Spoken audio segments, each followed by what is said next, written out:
BRS చేసిన అభివృద్ధిపై కేటీఆర్ విసిరిన సవాల్ని స్వీకరించారు తెలంగాణ బీజేపీ అధ్యక్షుడు రామచంద్రరావు. కేటీఆర్ వస్తే బస్సులో 2 బీజేపీ పాలిత రాష్ట్రాలకు తీసుకువెళ్తాను అన్నారు.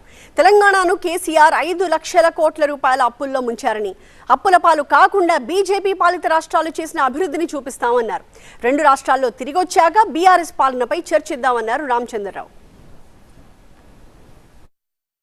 ఎంఐఎం చేసుకోమని చెప్పమని అయితే డెఫినెట్ చేయాల్సి వస్తుంది. ఆయన రాజకీయాలు రిజైన్ చేస్తే ఇంకా మంచిది. నేను చూపెడతాను తీసుకుని నాతోని ఆయన నా బస్సులో తీసుకుపోతా, మంచి బస్ అరేంజ్ చేస్తా.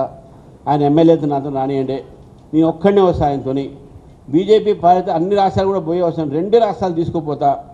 తెలంగాణలో ఏ విధంగా అప్పుల రాష్ట్రంగా మార్చారో అక్కడ ఏ విధంగా డెవలప్మెంట్ రాష్ట్రాల కింద మారిన నేను చూపెడతా. నేను కేటీఆర్ గారు ఛాలెంజ్ చేస్తా ఉన్నాను.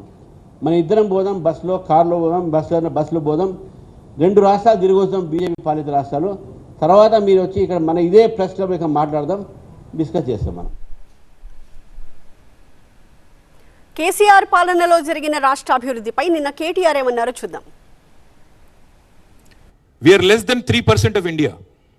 కానీ we contribute to 5% of India's GDP. We contribute to nation building. జాతి నిర్మాణంలో ఒక కీలకమైన పాత్ర పోషించింది తెలంగాణ. నేను ఇప్పుడు చెప్పింది ఏదైనా తప్పు అని రుజువు ఎవరైనా చేయగలుగుతారా నేను సవాల్ చేస్తా ఉన్నా ప్రెస్ క్లబ్ వేదిక. అది కాంగ్రెస్ మిత్రులు కావచ్చు, బీజేపీ మిత్రులు కావచ్చు. ఇవాళ మీరు దేశంలో చాలా రాష్ట్రాల్లో అధికారంలో ఉన్నారు. తెలంగాణ సాధించిన ప్రగతి కంటే కేసీఆర్ గారి నాయకత్వంలో భారతదేశంలో ఏ రాష్ట్రమైనా గనక మాకంటే ఎక్కువ సాధించింది అని మీరు రుజువు చేస్తే నేను శాశ్వతంగా రాజకీయాల నుంచి తప్పుకుంటా.